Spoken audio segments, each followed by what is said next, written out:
to the Community Development and Transportation Committee meeting for March 28th, 2023. We always acknowledge, of course, the leaders of the community, our elected body, Mayor Kurt Wilson, Councilmember Christine Hall, Councilmember Michael Palermo, Councilmember Peter Vanstrom, Councilmember Sarah Beeson, Councilmember G. Lee Hills, excuse me,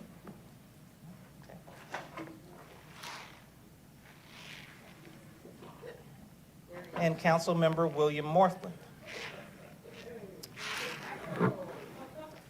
The purpose of committee meetings are for the city departments to convey information to the mayor and council and discuss initiatives listed on the published agenda. By ordinance, the committee consists of mayor and council as well as the city administrator, and the city administrator serves as the chair of these committee meetings. This is a public meeting, but not a public hearing. Therefore, while the meeting is certainly open to the public, we do not take public comments or questions during committee meetings unless specifically authorized by mayor and council. Public comments or questions are received at our regular city council meetings on the second and fourth Monday of each month at 7:00 p.m. in the city council chambers, as well as the fifth Monday of each month in open forum. We certainly do encourage citizens to engage our online platforms, and if you have any questions or need information regarding any matter, our staff talent is available to provide that information to you. In addition, if you have service requests or needs, we certainly encourage you to utilize the City of Roswell app or service web portal. The first item on the agenda is the approval of the minutes for the Community Development and Transportation Committee meeting for February 28th, 2023. Motion of approval by Councilmember Beeson, second by Councilmember Hills. Any further discussion? Seeing none, all in favor? Thank you, passes unanimously. Next, we have community development. Item number 2, discussion of scope of work for reformatting the Unified Development Code. Mr. Jason Gaines. Thank you, Mr. Knighton, and good evening to the committee. This item before you is a discussion item in regards to, as our city administrator stated, an update to the Unified Development Code. This is a topic that has been broached on various occasions during my year and a half here with the city and even beyond that time frame. When it was originally adopted in 2014, the Unified Development Code was amended greatly from its original form prior to its adoption, and it has experienced approximately 85 amendments or revisions since that point in time.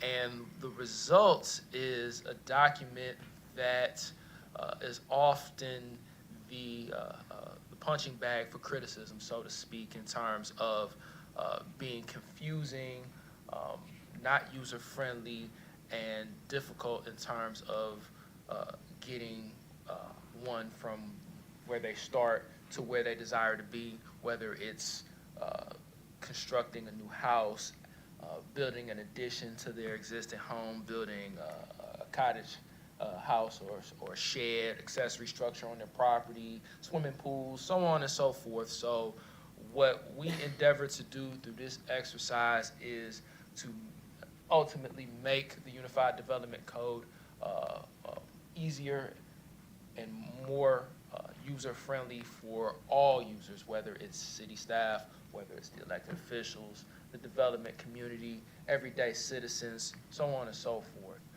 And the key to that, from our view, is to arrange the information in a clearer, more concise way. Better use of tables and charts, less reliant on paragraph explanations, also better use of graphics. We have a lot of graphics in the document now, but we'd like to both enlarge those graphics as well as have them more clearly explain what they're trying to illustrate, or clearly demonstrate what they're trying to illustrate. Okay. Redundancies and conflicts from its original adoption. Basically what the Unified Development Code is taking zoning and every aspect of building, land development, and construction and putting it into a single volume. So that took the zoning piece out of the Code of Ordinances and other related chapters or sections. Through that process, there were several things left behind in the Code of Ordinances that may conflict with what's in the UDC, both from its original format of adoption up through the 85 or so amendments that have occurred since its 2014 adoption. So addressing those redundancies and conflicts, making it clear that the provisions within the UDC are what prevail, and of course updating definitions and terminology. A lot of that goes hand in hand with the city's adoption of its current comprehensive plan in 2021. All of this is to say that we're really just focused on taking the existing information and arranging it better. This does not get into changing different dimensional requirements or materials or architectural standards or whatnot. Now, there is an architectural standards piece with this, and that's relooking at the design guidelines that were previously codified and updating those to better fit the vision that's been set forth. But when it comes to, say, the recent round of code amendments that we have experienced, it wouldn't change anything along those lines. It would just really be focused on taking the existing information and making it more consumable. Kind of touched on some of these things here in my previous statement. And then the time frame with this. This is just a ballpark estimate. We, of course, with your blessing at some point, we'll go out to bid with a request for proposals. And what we would be looking for from a consultant is a relatively short-term engagement here. And I say up to 8 months, preferably it could be less than that. And there are, things about this process that we foresee that would allow us to constrain the time frame and not have it be protracted out, because of course the longer something like this goes, the more twists and turns it has the potential to take. Okay, this here is a sample. We did some online research to kind of see what's out there right now in terms of city and county governments working on a Unified Development Code, or in this case, a Unified Development Ordinance, UDO. And this is a sample of a draft that is currently out there for Greenville County, South Carolina, not Greenville City, but Greenville County, South Carolina. And there are a lot of articles, as you can see, but just the way that that's laid out, where you've got your zoning piece first, the districts, and then the use regulations for your zoned areas. That's kind of like, for us, when it comes to using this document, and from what we hear from a lot of people, just understanding what can I do in these areas? What is this zone and what can I do? That's the first things that people want to know. So putting those things at the very beginning for us makes a lot of sense. So we would look to, try to arrange things in a logical progression like this. Again, not necessarily 24 articles, but just following this general progression in terms of how it's laid out. Here's an example of some graphical illustrations that we feel are an improvement, or would be an improvement over what we currently have in our Unified Development Code. This, of course, talks about an accessory dwelling unit, and while we don't have ADUs defined or spelled out in our code, the closest thing we have is a cottage house. So we would possibly look to use an illustration such as this to kind of illustrate the differences between cottage houses and what's the apartment term that I can't think of right now? Accessory apartments, right? So yeah, that's just a quick sample. You've got the full draft in front of you attached to the agenda item report. Definitely free to scan that at your leisure. And we will stand for any questions if there are any. Councilmember Palermo. So thank you for that presentation, and definitely think it's important that we are making it really completely just easier, more user-friendly, and clear. Question I have, that 8-month timeline was longer than I expected. Is that is that your anticipated timeline for when we'd have something deliverable to move on? Or is that the timeline you think that would even include a process of incorporating it through through our process of first reading, second reading? I would say the former, Okay. the first thing you said. the Because former. I guess that's where my concern is, knowing that there's no need to reinvent the wheel, in the sense of where it's not going to be, it's not looking to change the content as much as it is to Right. clarify. Right. From a clarification standpoint, I feel even radical clarification, I would expect to take a lot less time, because Right. they have the content they need. It's just how do they put it in an easier format? Right, and that's, that was a generous time frame. Like I explained, I definitely would anticipate it to be shorter than that. But one thing that I do think is important, even if we're not, say, conducting public meetings and doing charrettes and those types of things, to have some sort of working group that the council would vet for membership, it could consist of, everyday citizens. It could consist of some of you all or others who you might appoint. Folks folks who are in the development business might be a good addition or two to this group as well, because in order for us to know whether it really is easier to use, I think you'd want to have some feedback from a potential end user, and different types of end users too, not necessarily one kind as opposed to another.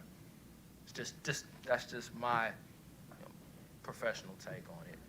What I'd say is certainly always open and interested in hearing feedback on how we can make something shorter, clearer, easier to understand. Also, though, frankly, I think another way to measure as well is how many pages is it today, and how many pages would it be if any redundancies, et cetera, are removed. Right. Councilmember Hall. Thank you. And I know it's not changing any of the content or the meat, it's a reorganization. Yes. My question is, perhaps that reorganization will identify areas that are in conflict, and that's where the existing UDC is. We've seen some of the problems are because there are areas that conflict with each other. Yes. Or they're not clear.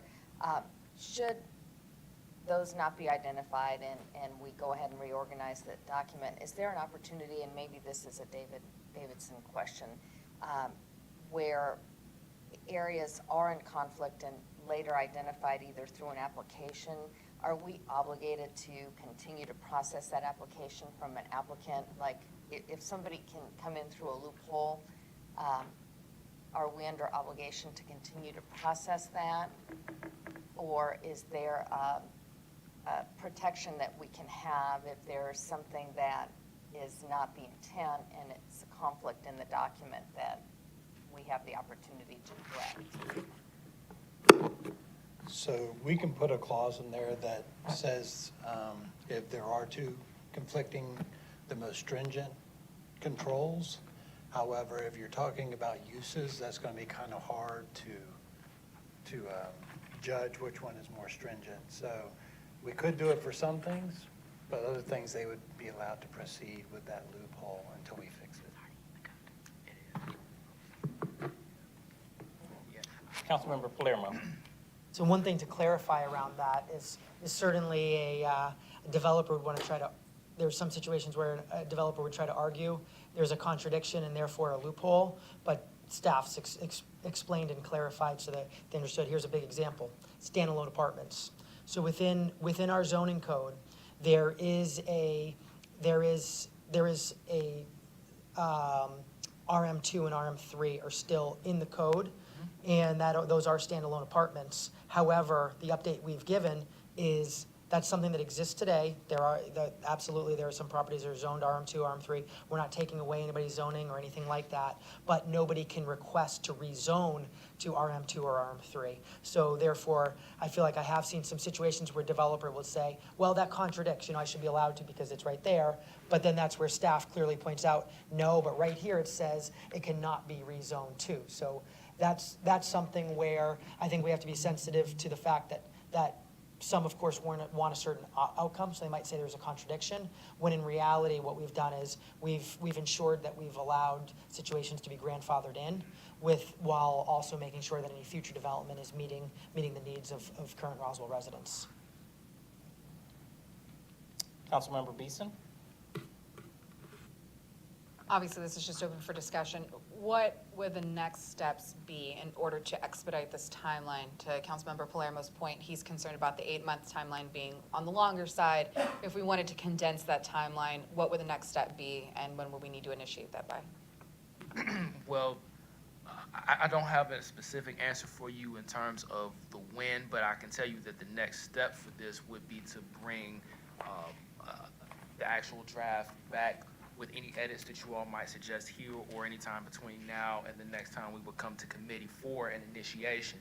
The sooner we can get it initiated, then we can get, with purchasing and get it into the pipeline to release as an RFP, and we can shorten the time that it's out. I mean, I think we have a minimum of 2 weeks that it has to be out, but a lot of times I think we've done 4 weeks during my time here.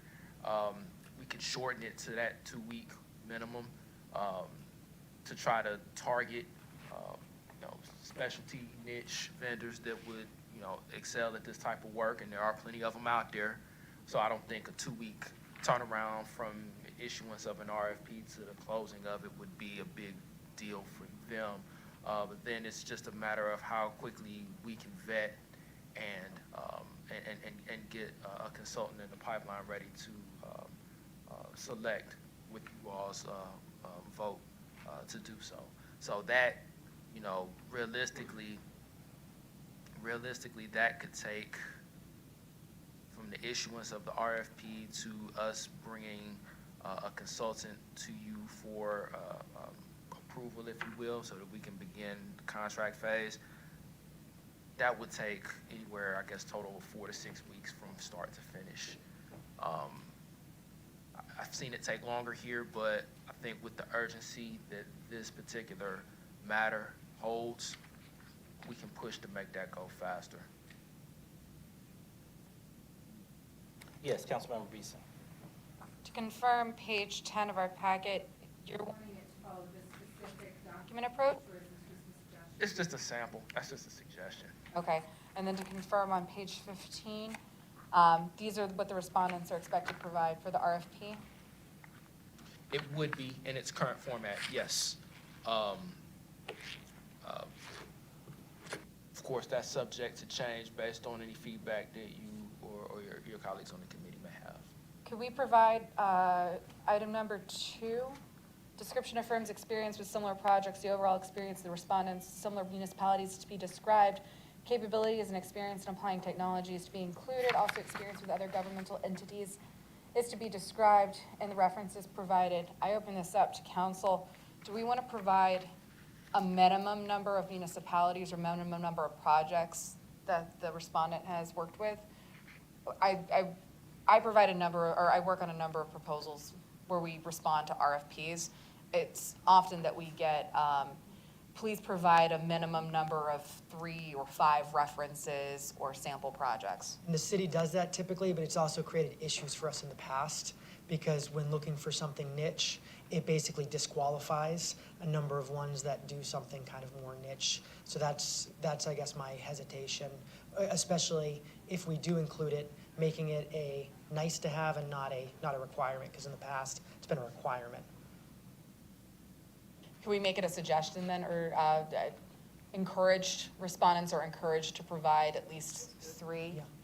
Yeah. Just because it is very niche, but because of the Unified Development Code being so nuanced, I think respondents would be able to justify, oh, we've worked on X number of comprehensive plans, but Unified Development Code, as all of us in this room know, I worry about us just being painted back into the same corner.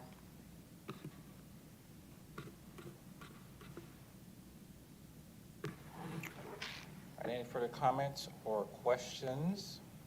I understand and certainly hear the comments from Mayor and Council about expediency regarding this matter, and I do think that there is a matter there in terms of the actual engagement that I notice is 8 months in total. that can be, I believe, certainly modified, and we can ensure that the intent of the scope is presented and this work product is able to be completed. Yes, ma'am. Councilmember Hills. Thank you, Mr. Knighton. I don't know how the rest of council feels about this, but I would love to have, good, they're not listening. I would love to have some mini sessions on this in chunks of some of this to just look at, which would help school me up on some of the topics, some of the areas. And for those of you that are well-versed, no obligation, but that would be really helpful. I mean, if we go by topic, and I don't know if this is the right place to talk about that, but I think that would be really, well, I know that would be really helpful for me to be able to understand where some of this connects that I'm not as familiar because I'm having to cram for the exam a lot, and I don't like being unprepared, so, yep. Okay. Well, on how we would be resolving some of the redundancies and places to link what's going on in this section to, oh, by the way, it's also in that section. Right.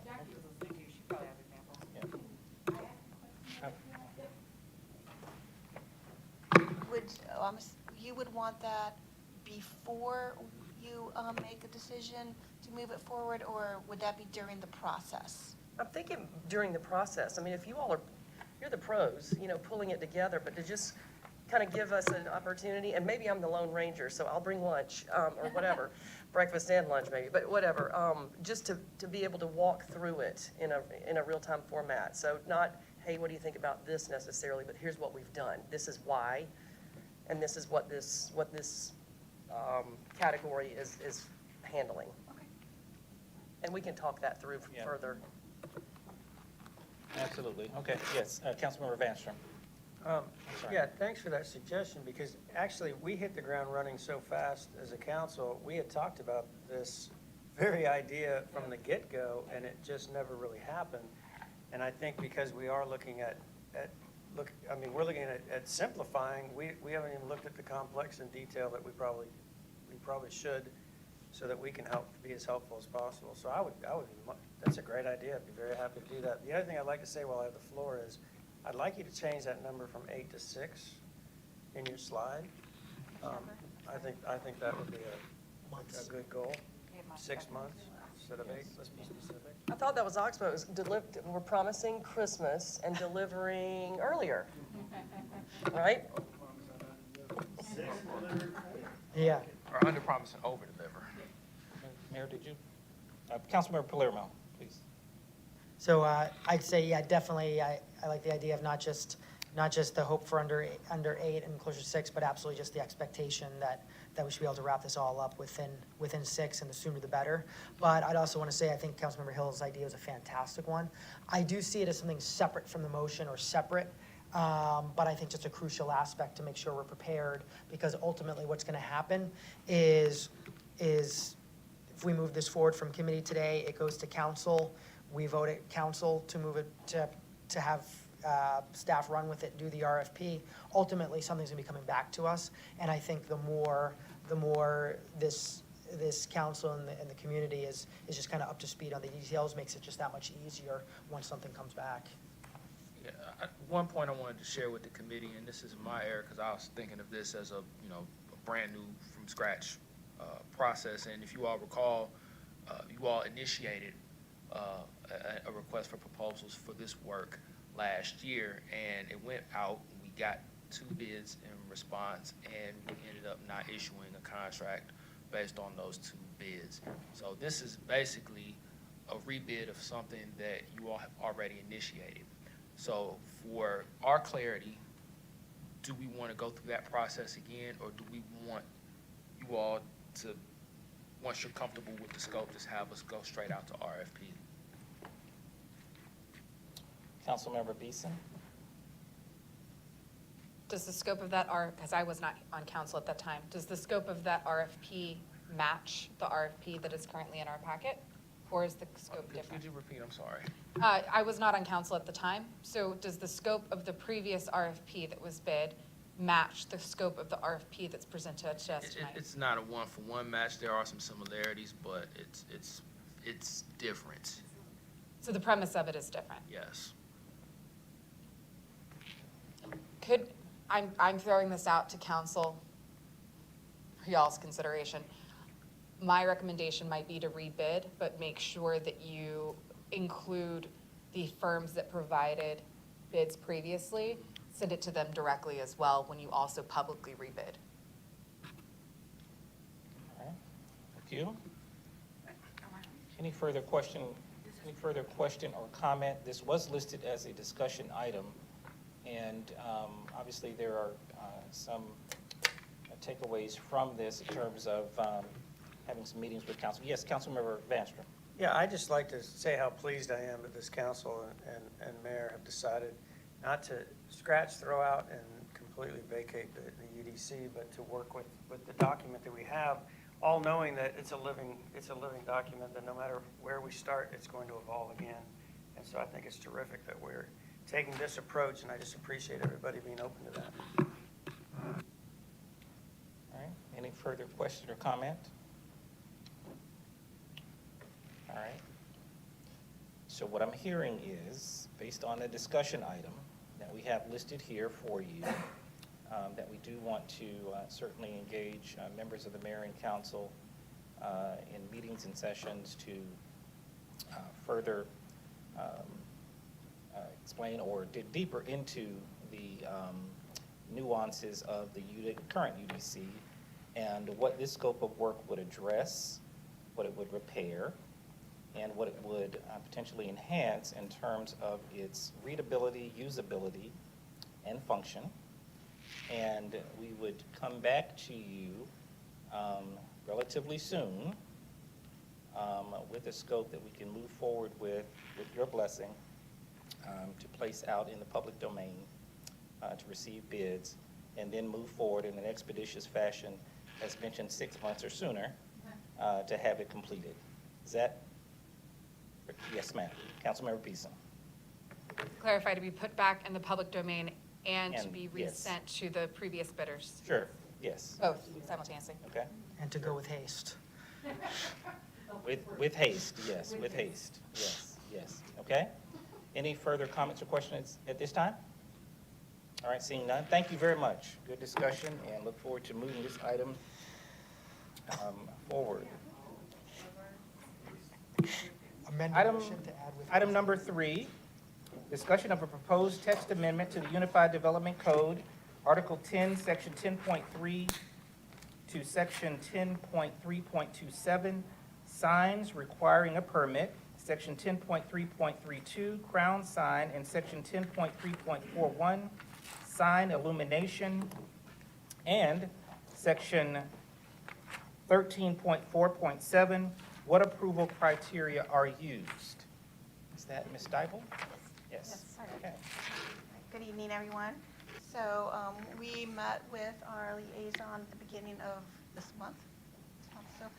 So we were talking with some applicants and developers and people who are bringing new developments to the city.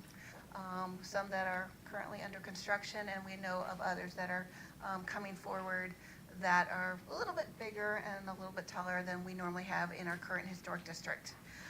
So what we proposed as discussion item only at this moment, unless you choose to move it forward, but what we are looking at is making some changes to our sign code, because our current sign code does not allow for signs to go above 18 feet above the sidewalk for wall signs, and crown signs currently are not even allowed in the historic district at all. So if we're talking about new developments going in that are 4, 5 stories tall, they cannot put a sign on the top of their building. We understand from some discussions that we've had that we are looking at some new offices, obviously the hotel, that would most likely want some signage, possibly at the top of their buildings or in that area. So right now, what we've done based on that, as after having a meeting with our liaison, we've done some research and looked at some other jurisdictions, and we have some possible proposals to that you might look at and to bring forward to see about making some changes in the downtown mixed-use district and the downtown shopfront district. Since most of the larger projects you're going to see in the DX zoning, but we do have a hotel over the one on Mimosa that is zone DS. So, and they would fall into this category as well if they wanted to choose to put a sign a little bit further above 18 feet above the sidewalk and a max of 32 square feet. So what we've done here is taken a look at some different sections. Basically what we have under crown sign, adding some changes to that to be internally and externally illuminated. Currently, we only allow them internal. The lighting in the historic district only allows external. So we, after some discussion with some people who do lighting, they could do external lighting as well with halo and backlit. So we were looking at sign illumination, the crown signage, and then what criteria should be used to create a conditional use for signage as a request by the applicant for these projects, if you choose to make it a conditional use. So that's what we were looking at to begin with. A couple other changes we thought we'd do. Currently in the UDC, under the sign section, for the sign types, we have red dots and triangles. That's currently in there. In the use tables for uses, we have permitted, limited, prohibited. So what we thought we'd do if we go through and make changes, we would make these tables similar to make, to show the sign type is a permitted type or a limited type, or the line is prohibited. And to clarify, you're not proposing any changes Nope. here, you're just clarification. That's clarification, there's no change. And creating more consistency. Creating consistency. The change on this one would be if you choose to add crown sign under downtown, the DX, you can see the Cs would be a conditional use under the DS and the DX zoning classifications. Unless you would, during this process, if you chose to make them permitted, then that would be your choice. But at the moment, we were looking at a conditional use to be brought forward straight to council. Would not go forward, it wouldn't go through the normal process, but since it's a sign request, it would go straight to the mayor and council. This is the section of the crown sign, which we showed earlier. These would be the proposed changes that we were looking at. On number 4, currently, a crown sign can only be internally illuminated. As I stated in the historic district, they don't allow internal illumination, so we would be adding external. And we took a look at other jurisdictions, which I do have on here. A max of sign currently for crown signs that we do allow are 250 square feet. We thought maybe in the historic district that'd be a little bit high or a little bit too large. Of course, it'd be up to the mayor and council. Right now, we have 150. We looked at some, as I stated, we looked at some other jurisdictions. I'll show you in a little bit here in the next couple minutes. And then we were looking at the Kelvin rating for the lighting. So currently, a lot of the items that go through the HBC, they look at the Kelvin rating for the backlit and the halo to be 3,000 or lower. So we thought we'd be consistent with that, and we would add that to the external illumination section of the lighting.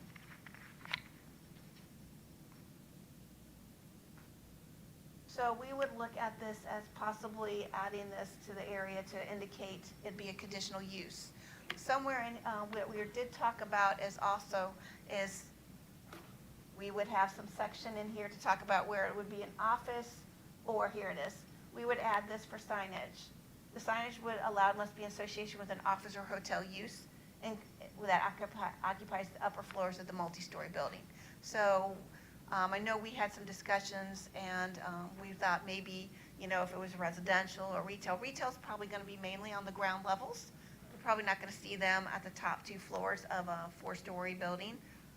But we do know that some offices might take 2 or 3 levels. So we thought that they had to be one of those types of uses in order to make the request.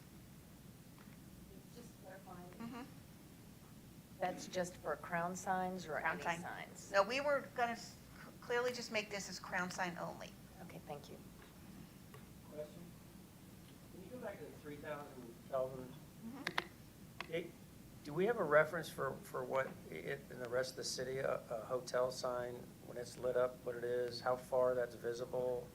I know that's what is currently in the historic district, but I don't really quite have an idea of what that means for Is No, a we do hotel. not, but this is why this is a discussion item, so we can do a little bit of research. The bright and temperature. Hold on, come on up. Come on up. I do know the historic district with the street lighting, we did a lot of survey on trying to figure out what lighting color we wanted from a temperature perspective, which is where that number came from. So it's not a brightness necessarily, it's more of the tone of the color, if I'm saying that right, just to give you a.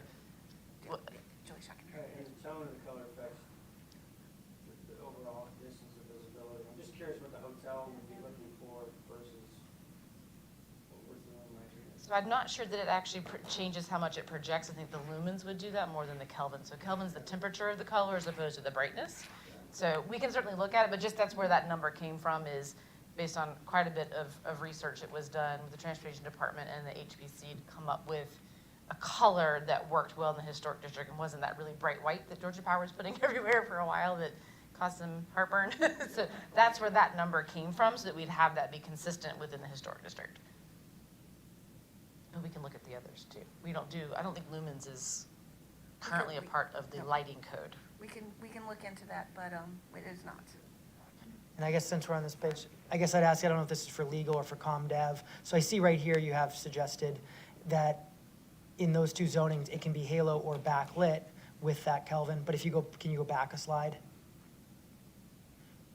The bottom, is it possible that someone's reading it? Well, it says actually it can be internally or externally illuminated. Or does that not matter as long as the next page it's saying that it can be externally? Or wondering if it should just be saying can only be halo or only blacklit or something like that. So the reason we put this in to explain that is currently it's internal only, and crown signs are allowed outside the historic district, and we didn't want to take that away from theirs. So that's why we say in accordance with section 10.3.41, which would be this change, and this is Okay. actually 10.3.41. Under external, we would add the number 3 that say crown signs in those zoning districts can be halo or backlit, and that's why we put that in there. Gotcha. And I guess since while I'm talking, can we go to the next slide, please? Did you already, was there the next one?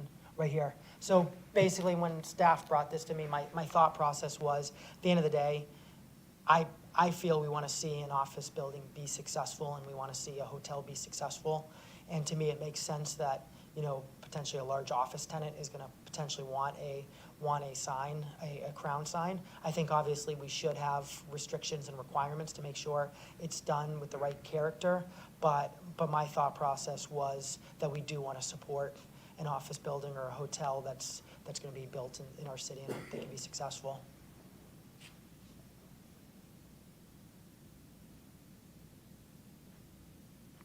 Well, this is just a map of the historic district.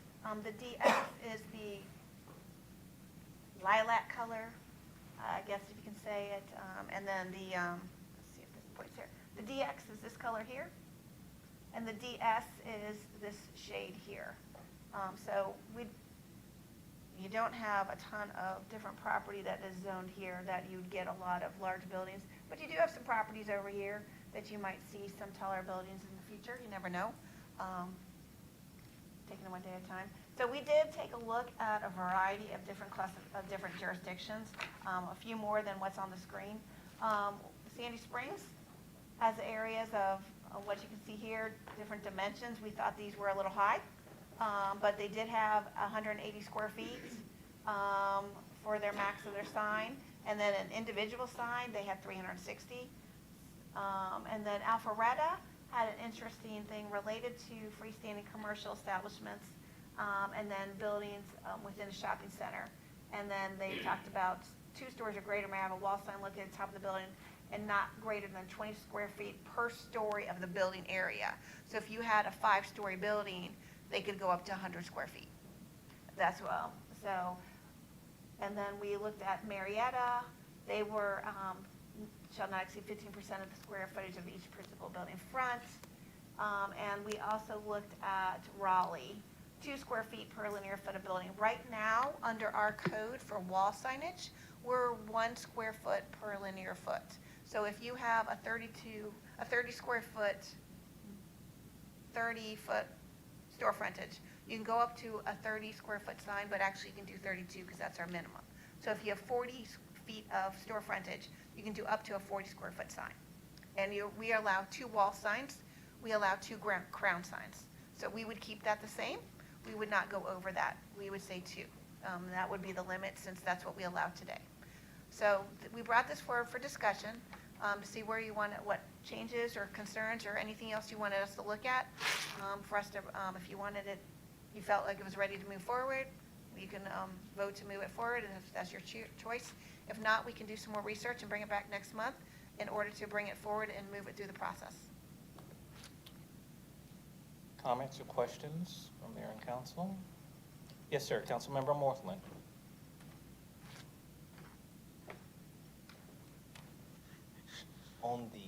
On the sign piece here, I see all the dimensions and the heights and things that go with it. What about the brightness? What about the is it luminary? The luminaries. So yes, that is something that we're still looking at, and it's, so in the code, let me get my book. Go on.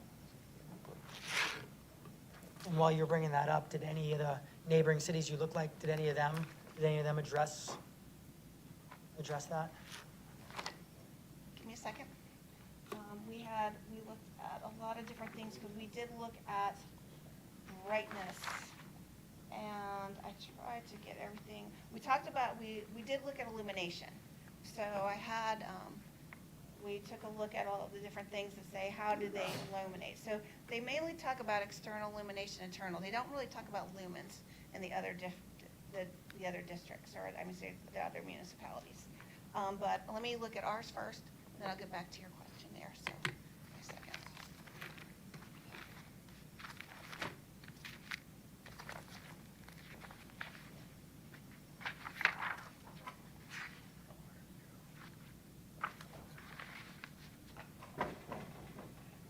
So does that understand the concern or the question relates to essentially the amount of brightness and spillage from the primary or principal property onto adjacent properties? The reason that the question is posed is because I know of several signs in neighboring communities that I drive by on the road. Churches have bright signs. They're right there on the corner underneath the red light, and I end up looking to see what's going on that sign as compared to looking to see if I have a red light or a green light. Correct. You know, that's just a perfect example of it taking away from the Atmosphere of the road. atmosphere of the road. Okay. So under 10.3.41 in the code, letter B talks about brightness. And it says the light from any illuminated sign cannot be of an intensity or brightness that will interfere with the peace, comfort, convenience, and general welfare of residents or occupants of adjacent properties. And then we talk about internal illumination, which, as stated, for the historic district, we only do external. So that's why we looked at the backlit and halo, because that's what we have out there, and that's all we would allow. So we don't have anything.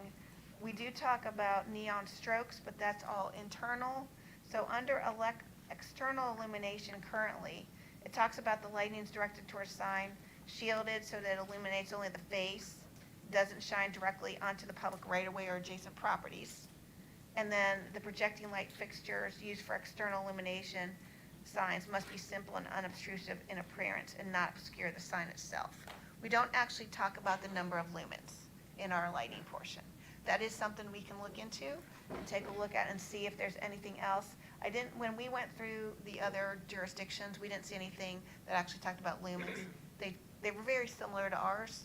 They talked about illumination and some brightness here and there, but they didn't really have like how many lumens can a sign be. But that's something we can look into, not only there, but if we have to, maybe contact some sign companies and ask them about illumination as well, because since they make the signs, they would know some of that. So for our historic district, as you say, it's supposed to be unobtrusive. It's supposed to be within character. It's not supposed to be something you'll be able to see 3 miles away to say, here's the hotel. Correct. You know? And that's what I'm trying to get at is you pass a gas station. I know of one on Woodstock right now that has the LED rope light around the windows. windows, and it is very eye piercing to see. That's what I'm trying to stay away from here. Okay. That brightness, not the rope light. Yes, Councilmember Beeson? Following the same vein or line of questioning, do we have any restrictions on colors of signs within the historic district? So for example, on page 28 of the packet, there's crown sign that's bright red. In the historic district, do we have any limitations on color palette? So for example, making the primary color white and the accent of their logo is filled in from there as opposed to it just being bright red or hot pink or whatever it is you want to do. We do not currently in the code have anything related to color for the signage in the historic district. Yes. Councilmember Hills? Here we go. Clarification, Councilmember Palermo. You were referencing, and Jackie, the hotel, and then, I can't remember I haven't revisited that. Office. Right, Office in building. the hotel, right? Because I know there's retail. So there's two separate buildings if we're talking about the property over here. Okay. There's one property which is purely a hotel that will have a restaurant, but it's gonna be a hotel. And then there's a separate one that has a building that will end up being, I believe, retail on the first floor and then 4 stories of office. From what I understand, 2 to 3 stories of office from what I've heard.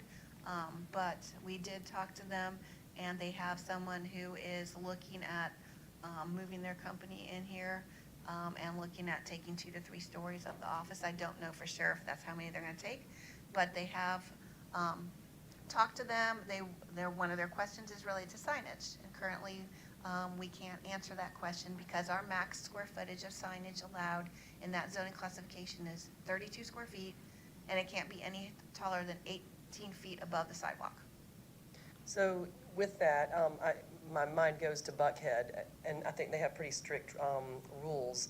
But the top portion of taller buildings than what we have in Roswell, they're always jockeying for who gets Yes. naming rights at the top. So we're not talking about doing that on multiple sides of the same building, and then, okay. Let's verify though, I don't believe so. What we were saying is indicating that currently in the code, they can have 2. So if there's 4 sides of a building, 2 sides could have 2 signs can be on the building, 1 on each side, and that's it. You can't have 1 on, so let's say the office company, if that comes in, takes the 2 top floors or 2.5, I don't know. They would be able to put their sign name at the top of the building on 2 sides. Nobody else would be able to go up there. And then we would work to write it exactly how that we get to that effect. Okay, Okay? We can work on that. all right, thank you. Councilmember Vanstrom? I'd just like to thank Councilman Morthland for clarifying my Kelvin question was actually lumen's question, and you clarified all that, because that's what I was trying to get across, so thanks for illuminating the subject for me. All right. Thank you. Councilmember Palermo? So I just want to kind of gauge the temperature of this committee, because in the sense of my preference would be that if we do have a, if we feel we're in agreement on the majority of these aspects, I'd prefer to have staff moving faster with it to bring this back to council, just because I guess if we feel we're really close, then I'd prefer to have a council meeting sooner than later, where a potential office tenant is going to be aware that if they choose Roswell, they know that's a city that they would be allowed to have their headquarters sign on. All right. I realize it's not 100% there yet. It's just I don't want, unless this committee feels there's a lot of work that still needs to be done, I wouldn't want to see this at next month, at a month from now's committee. That's what this is, that's where staff said, and I'm not sure if you said Southern Post is where there's a lot of interest for this. There is, and we do have a little time. So, But I guess for us to do this, it's a multiple month change though, right? yes, but once you initiate It would then go to PC, and then as we've been doing the other text amendments, we can do them in the same month. So realistically, depending on if we come back in April to committee and you choose to take it forward in May, it would go to PC in June, and we could have this at 2 readings in the month of July, if so be it. So by the end of July, even into August, we would have something. And That's why I'd rather aim for June instead of end of July. I understand that, but also I do know that whatever we tell them is going through. But if you want to do that, that's fine. It's up to you. All right, so Councilmember Beeson? I understand tonight is for a reading. What needs to be done between now and initiation in order to initiate this? Well, basically, I need to take a look at the lumens, and we need to rework some of, maybe the write-up based on how we want to put it, so that it's on the, so we only have it specific that no more than one sign can be on the top there. We might maybe even just indicate one instead of two, but I don't know if we want to do that or so. But we do need to take a look at the lumens related to Councilmember Morthland and Councilmember Vanstrom's comments. Councilmember Beeson? Is there any reason why that couldn't be done by the next committee meeting? Are you talking April 25th, or are you talking the off-committee meeting on April 11th? Either one. Pick one. Either one. Which one? That's what I meant. Okay, so we'll say April 25th. So would it be able to be prepared by April 25th? Yes. And I guess that's where my concern with that is, if it comes to committee April 25th, it means this would not be, assuming that we all end up passing a law, would not be to the very end of July. Whereas in knowing that we're going to have initiation at a council meeting, a first reading, a second reading, and a couple months of work, that's where my preference would be for this to be going to council in April, whether that means the earlier April meeting or off cycle in the later April meeting. My preference would just be to be able to have something like this, where I feel it's pretty straightforward, done prior to the end of July. Councilmember Vanstrom? Yeah, I agree. I think you're looking at a few things that you've been very thorough, and thank you. This has been amazing how you put all this together so quickly. So I think a little push, is that okay? Okay. All right, I can have it ready if that's the choice of the committee.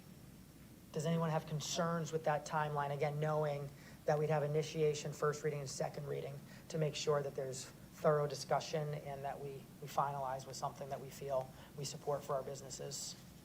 Councilmember Beeson? I don't have any concerns with this.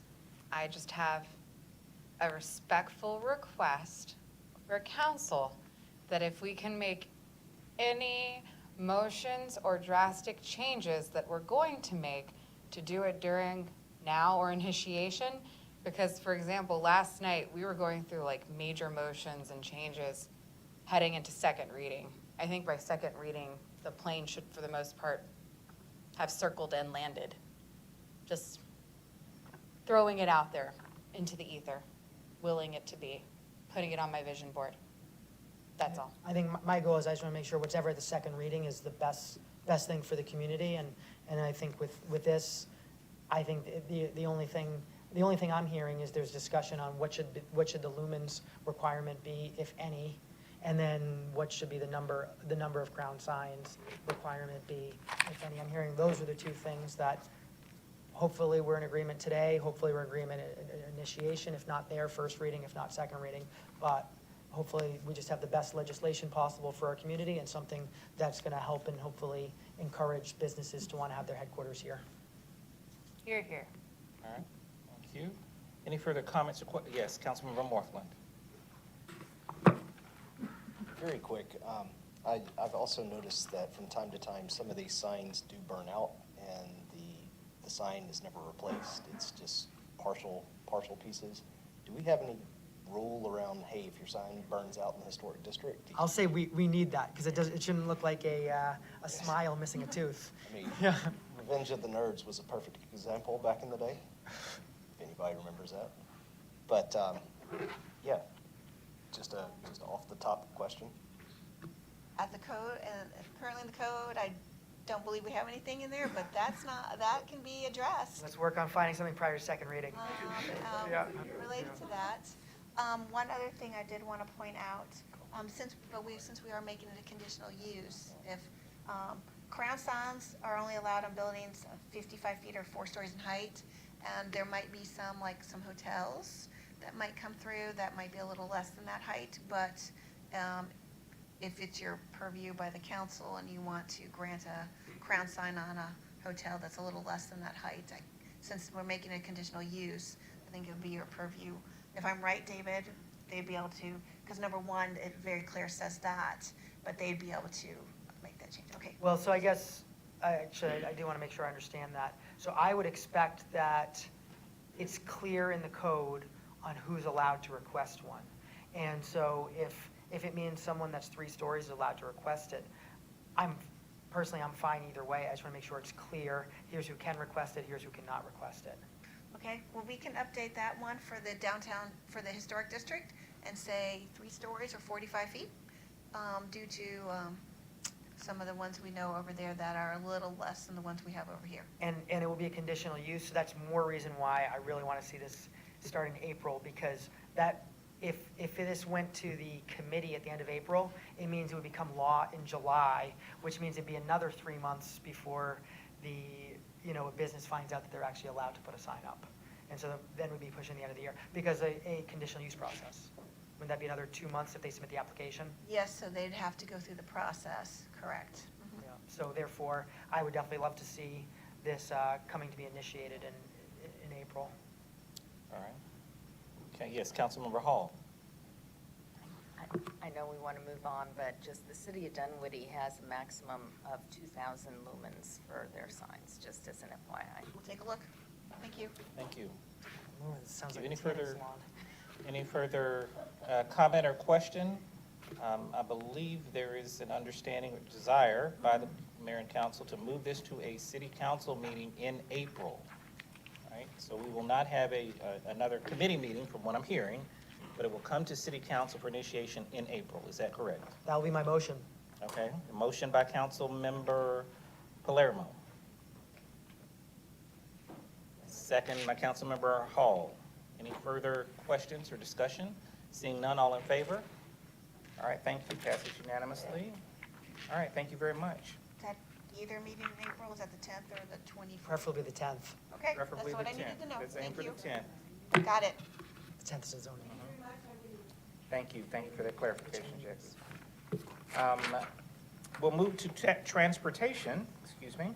Item number 4, consideration to award a road resurfacing contract to Allied Paving Company Incorporated in an amount not to exceed $3,734,014. Mr. Littlefield.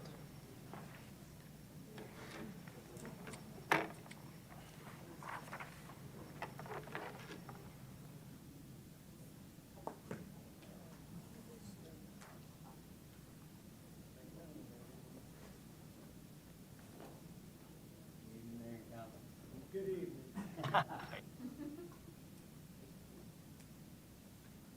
There we go.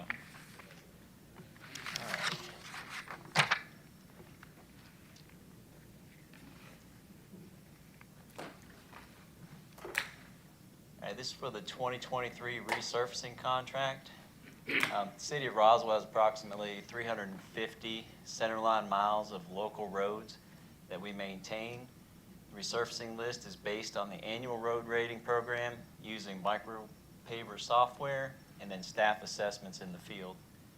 Traditionally, the city relies on local funds and then state LMIG funds, which is local maintenance improvement grants. The 3 bids that came in were, as you can see here, 4.1, 4.2, and 4.7 million dollars. The advertised road list included all available local and LMIG funding and was approved by council last autumn of 2022. The submitted paving list consisted of a total of 38 roads with a total area of 196,795 square yards of asphalt pavement and a total length of 11.54 centerline miles. Due to the low bid being significantly over the estimated pricing and available budget of $3.7 million, staff has drafted a short list of roads that will be removed from the FY23 list until funding becomes available.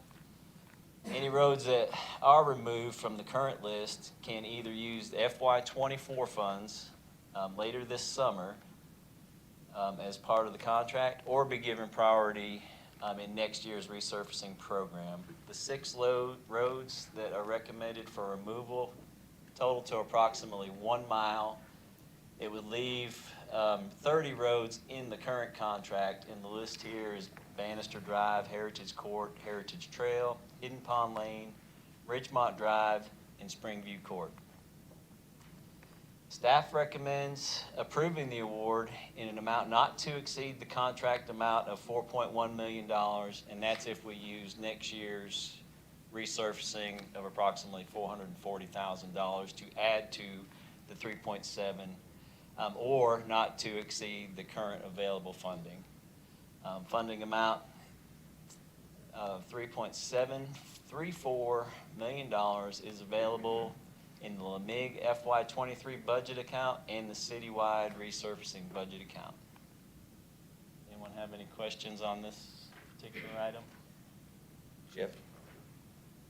Please go ahead, Mayor. Mr. Knight, would you make a clarification, sir? Yeah, I wanted to just clarify on the roads, that the 6 roads I think you mentioned to be removed, those are just going to be delayed. They're going to be a part of a resurfacing list, is that?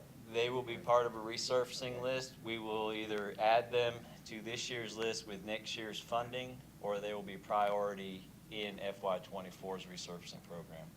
Okay. Or if other funds maybe come. Or if other funds become available. If Okay. we receive the resurfacing program funds for FY24, then we can add those funds to this resurfacing.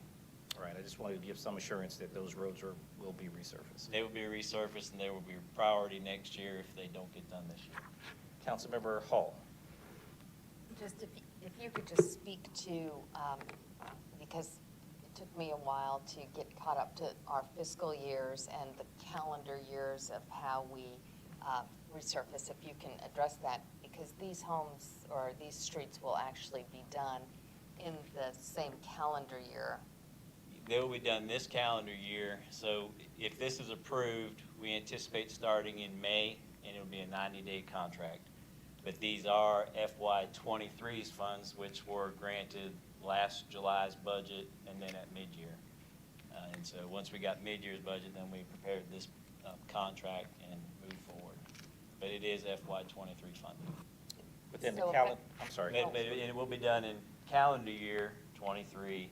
FY24 is with the new budget, which occurs in July. We could use some of those funds to finish these 6 roads, or we could just add them to next year's resurfacing program. So the 6 roads are getting done regardless. It's- It will be a priority, yes, ma'am. Either with, It just depends on what pool we're going to pull the money from. yes, ma'am. Thank you.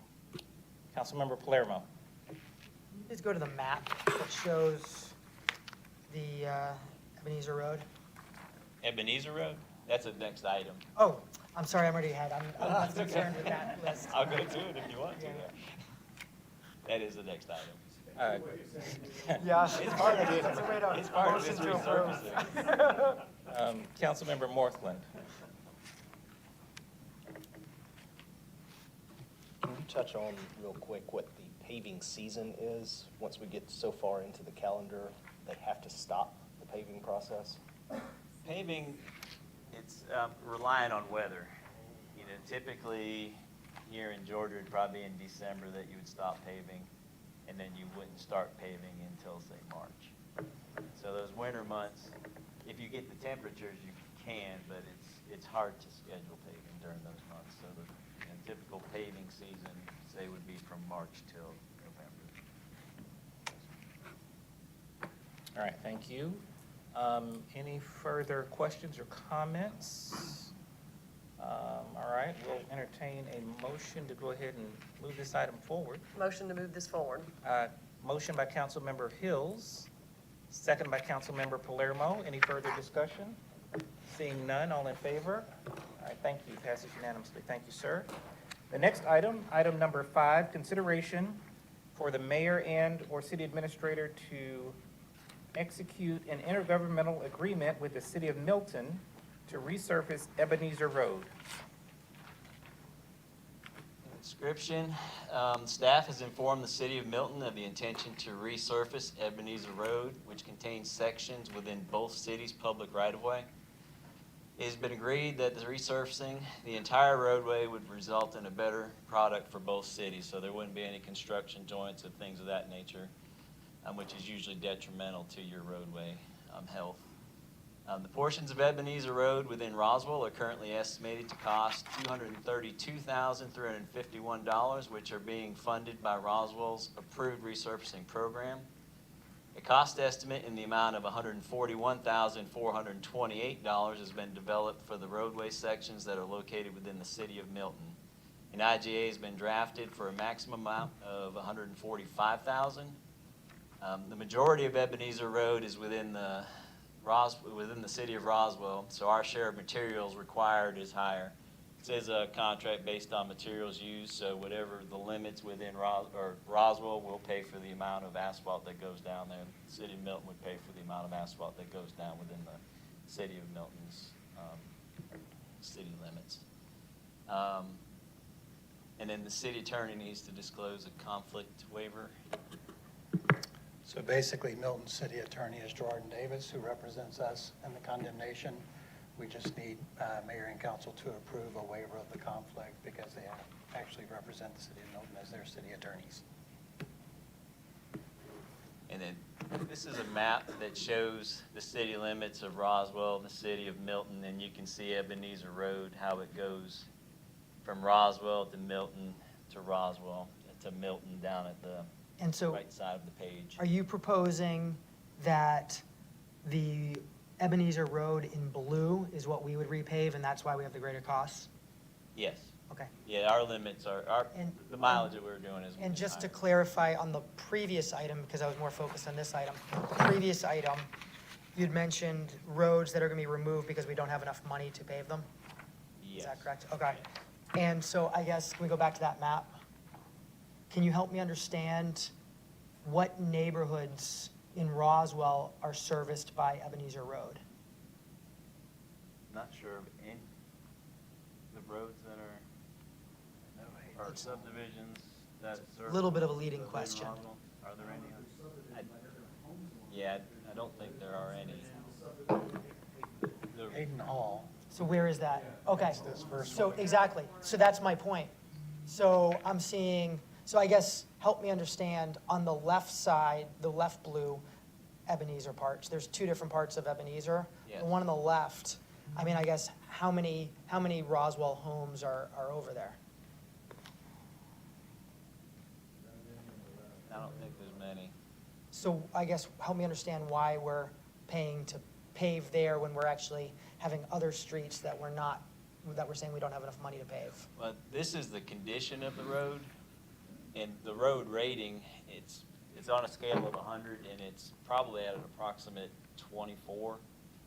It takes a lot of maintenance dollars to actually go out and pave this, So further question is, why, when I hear feedback from so many residents of us not maintaining the roads the way that they'd prefer, I guess I'm kind of confused in why this would be a priority for our dollars when there's, if on a portion that there's no Roswell homes in, when we have so many parts of Roswell where there are Roswell homes and they feel we need to better pave and maintain.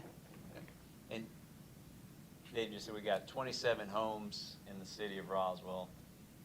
It's our road, and so the maintenance dollars that it takes to go out and patch this, it's high, and as you can see, it's a little bit of a safety hazard as well for our citizens. And that's why I was prioritizing, and we figured we could use FY24's money to pick up those 6 roads, and so that we're hoping we can do that in the same calendar year with the same contract. Councilmember Vanstrom. I think that's one of the worst looking roads I've ever seen in Roswell.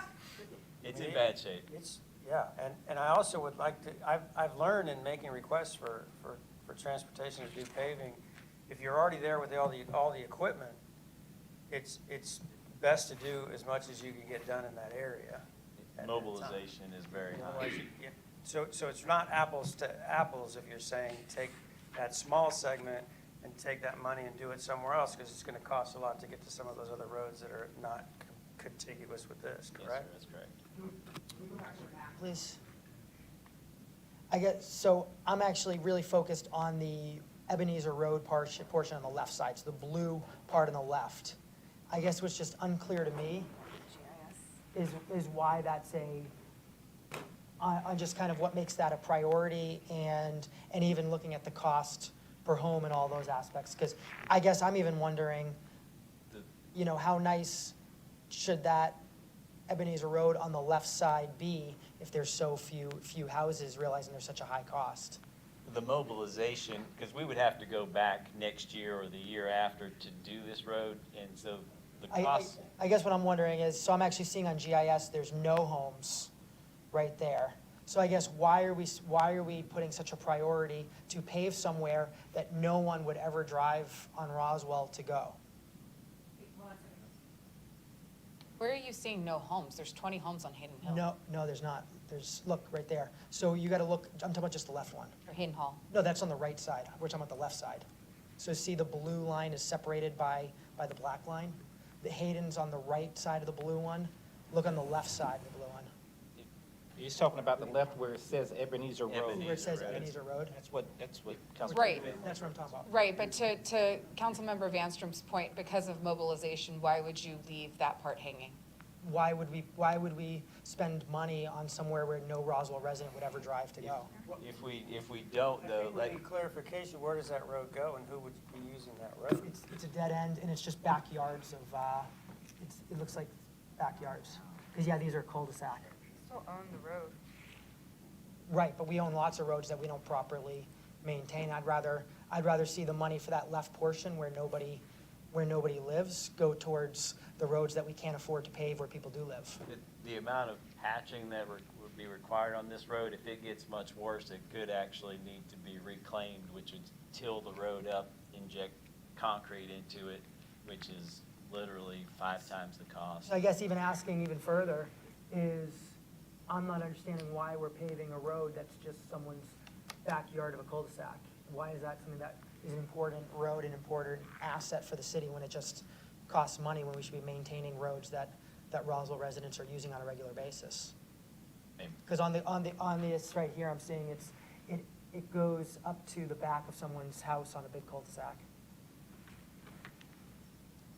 On the Ebenezer portion? Yeah, again, I'm purely talking about the left side. So the right side, completely agree, completely understand. We have to have paved to Hayden Hall. They need a safe, well-paved area. I'm purely talking about the left one where I'm actually blown away that the road's in such bad shape when I can't imagine many people even riding on it. It's because it's not just that, for that portion, it doesn't even look like there's any homes on the Milton side either.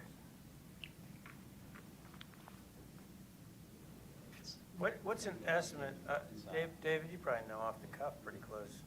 What's an estimate of that left side blue, when you got all the other equipment already there and you're doing everything else? How much does that add to the cost? I'm not sure what that would cost right there. That's the section I guess we're discussing, correct? Yep. If our portion's $232,000, give or take, I mean, that portion is maybe a third of that, so, I mean, 75,000.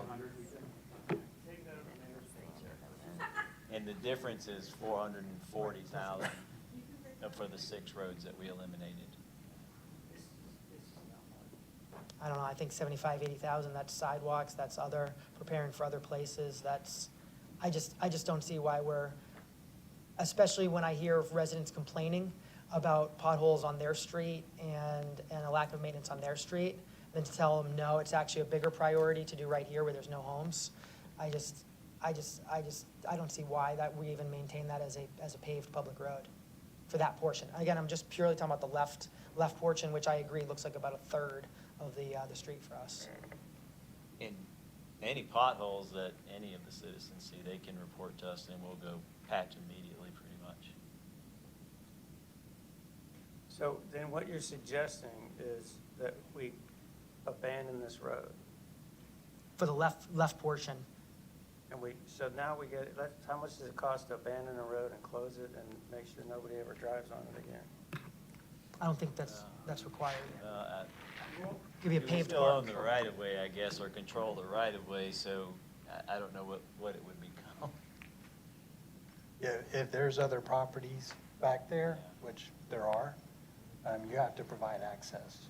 So, We're gonna close it off, but I just see it as, yes, that is not a good-looking road right there, but I feel like if we survey the community, they'll find some different, maybe not as bad as that, but they'll find some areas that are utilized by a lot more Roswell residents a lot more frequently, where I think it'd be a bigger priority for the spend.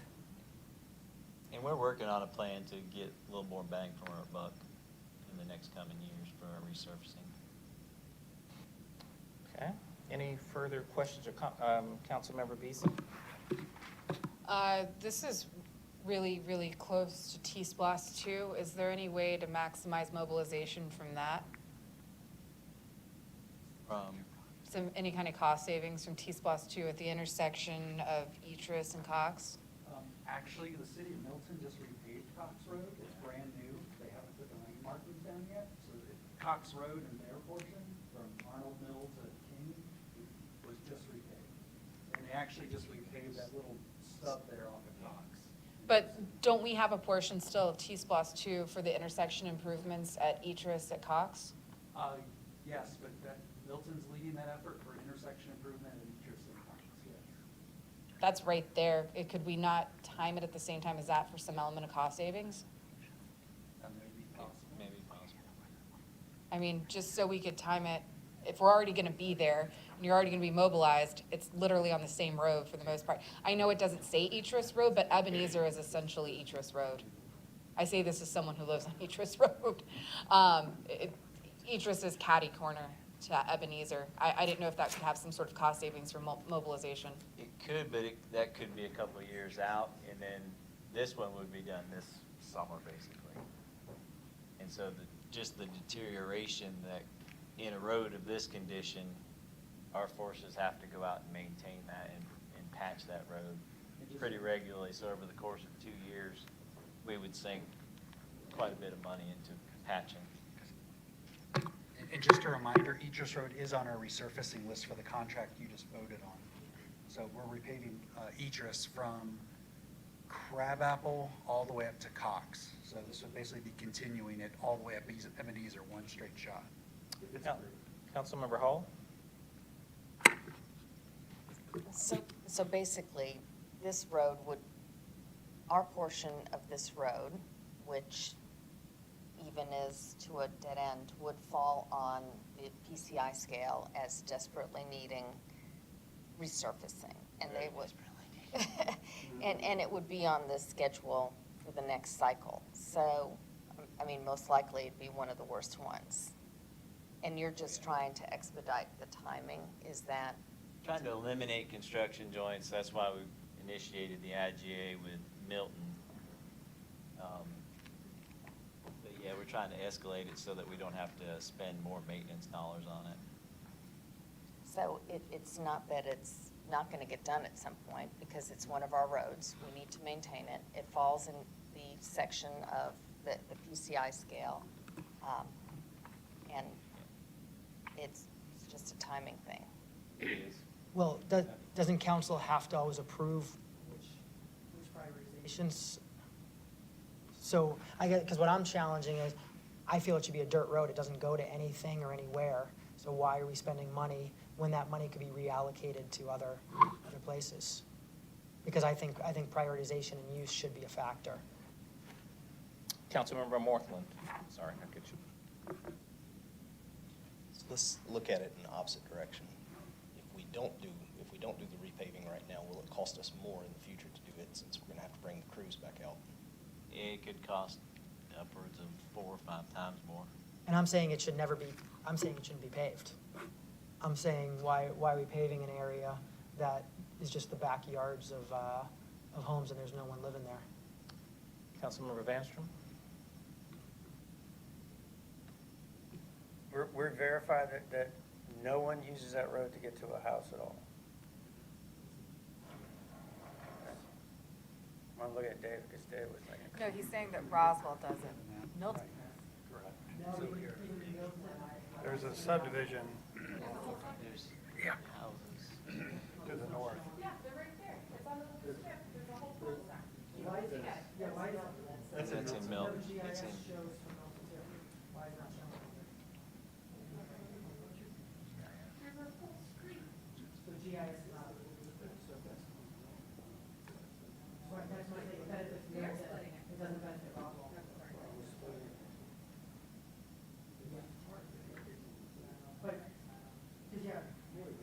Bottom line is, we're paying more than Milton, and Milton's benefiting from it, and we're not.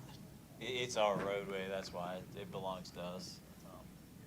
We can let, we don't, Keep the road to Milton. yeah, they can have the road. We'll give them a deal, too. All right. Here you can see the houses There in are a few Roswell houses here. in Roswell down at the far end here. There's- yeah, those are- There's that's 20 what of them calls- in this subdivision, and there's a scattering about. No, but those are- The ones on the south side are in Milton, they're not in Roswell. No, south side's cul-de-sacs, they're on Cold Harbor Drive. So this little nook That here. little nook goes to I think there's one here. Milton. No, the one just past the main strip. That's still Roswell. Back This there. one. Yeah, that's Roswell. That's still resident. We still gotta take care of them. Yeah, I'm sure this guy would No, be no, no. enjoying this conversation if Look- he doesn't need a road. Look right here, though, it has access, there's no house in GIS that doesn't have access to Cold Harbor Drive.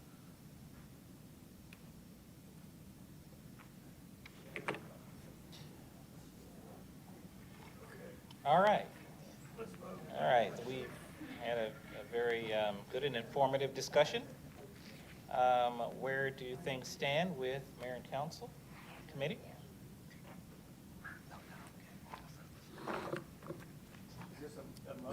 I'm asking if there is direction provided from the mayor and council committee.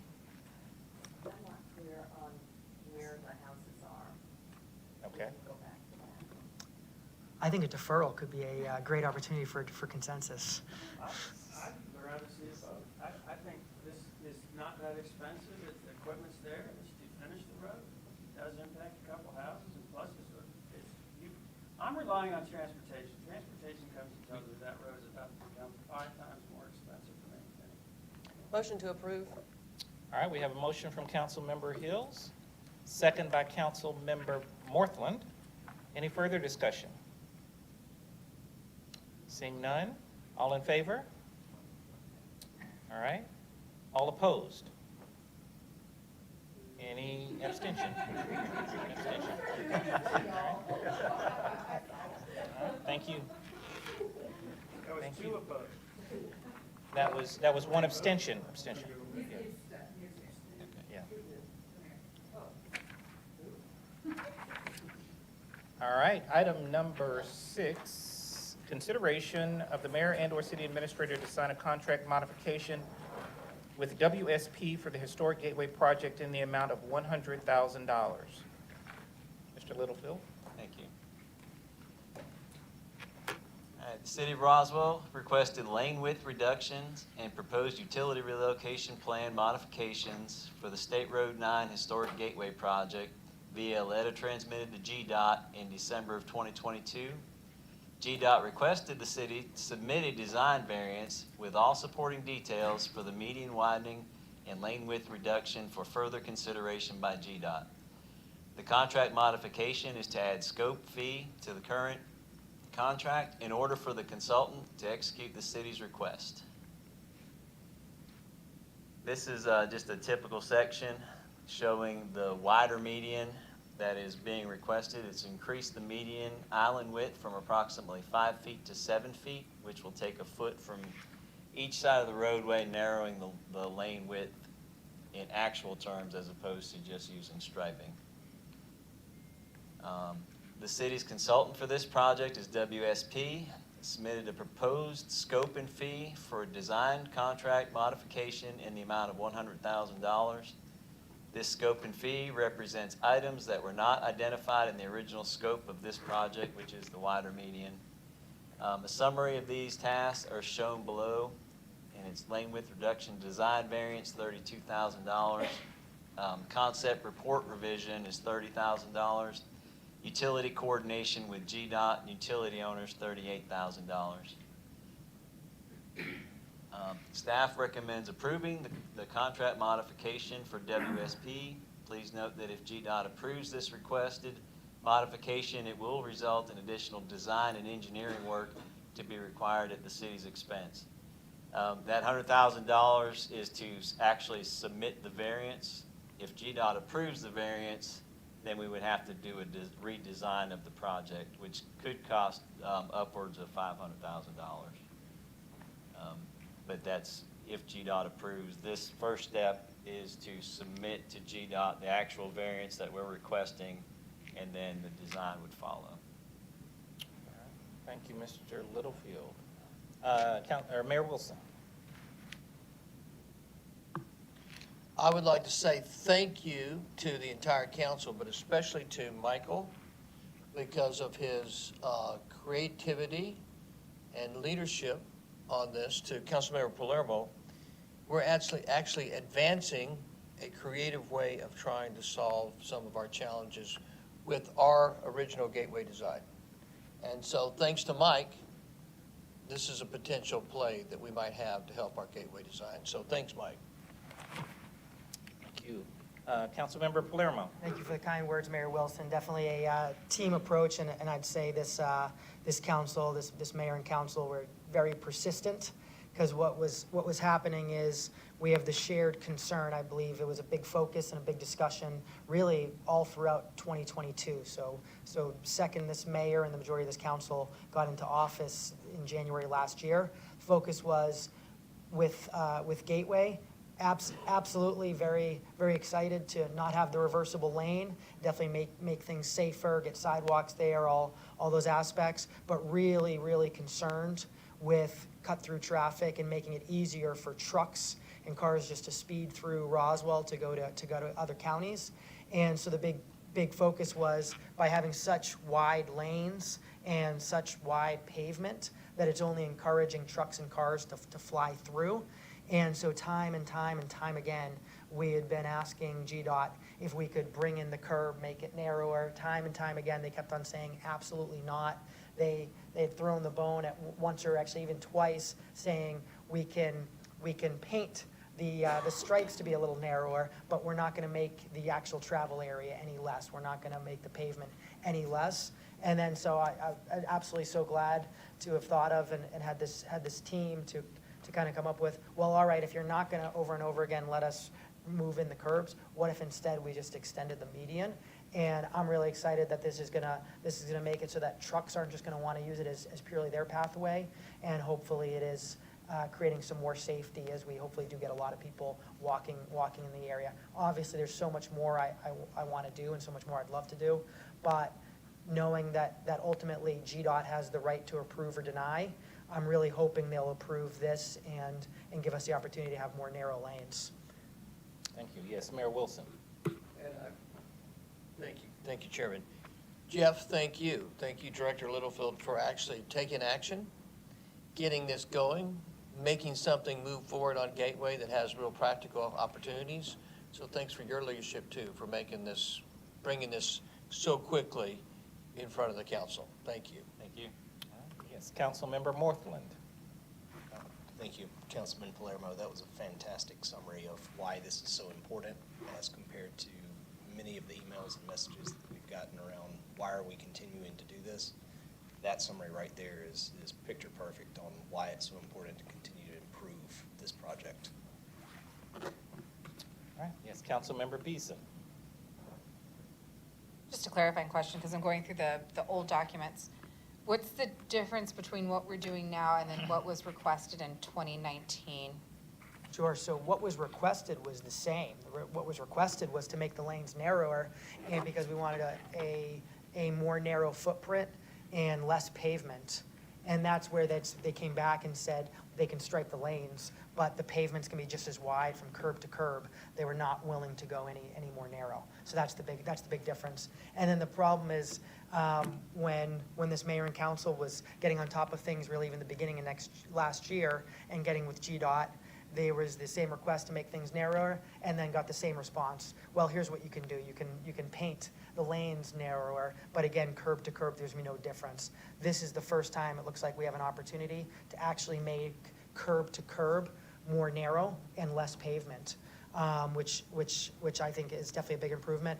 With that, there's one other thing where it seemed like after lots of persistence and lots of just pressure and hard work and teamwork regarding the utilities. Could you give an update on really the efforts and the meetings and the hard work to hopefully be able to bury the utilities as well, which again, unfortunately relies on GDOT's approval? And we met a couple months ago with GDOT, and then they realized the urgency of looking at the buried utilities. We had a meeting last week. We asked for an update. We told them we have another meeting set up for April to kind of express the urgency moving forward, and they said that they would get on that and get back with us on the buried utilities. It does take a lot more coordination because there's a lot more stakeholders with Georgia Power, all the communications that are out there. But their District 7 utility coordinator is facilitating that for GDOT, and we're expecting an update probably within the next couple of weeks, at least to have some sort of a time frame. Excellent, because again, all through 2022, I think key priority that this mayor and council had was getting those utilities buried, and unfortunately continuing to not hear good news, not have support for that. And so just it's more recently it sounded like there is that opportunity, and really hoping that GDOT will approve that. Yes, it's a tall order just because of the amount of stakeholders and working within the existing or future right-of-way. All right, thank you. Any further questions or comments? Seeing none, we will entertain a motion to move this item forward.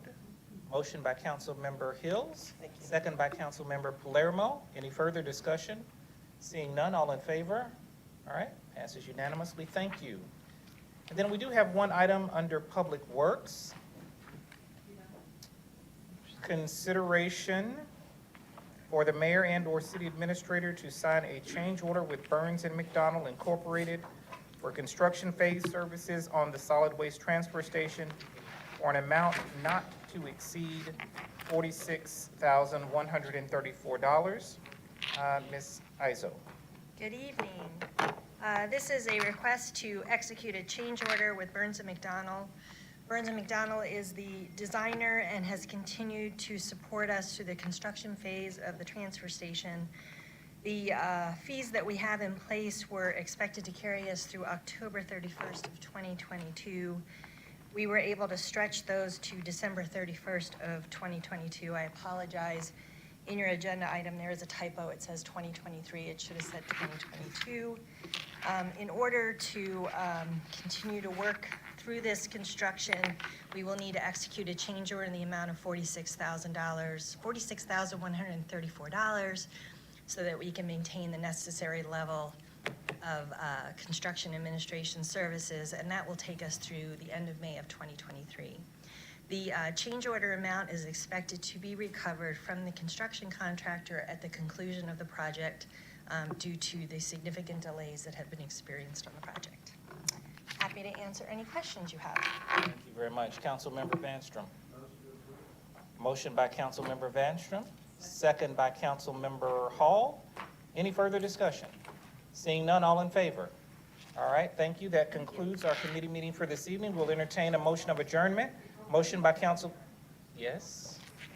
I just want to make sure that I'm marked as an abstention. I'm not opposed to it, just because I do work in the solid waste industry. Okay. I'm just marked as an abstention. Duly noted, thank you. You're not a client, just in case. Thank you. Thank you for that clarification. All right, that motion does. Motion to adjourn. Yes, motion does pass. Motion by Councilmember Beeson to adjourn. We have a second. Second by Councilmember Northland. And the meeting is adjourned. All in favor? Yes, thank you.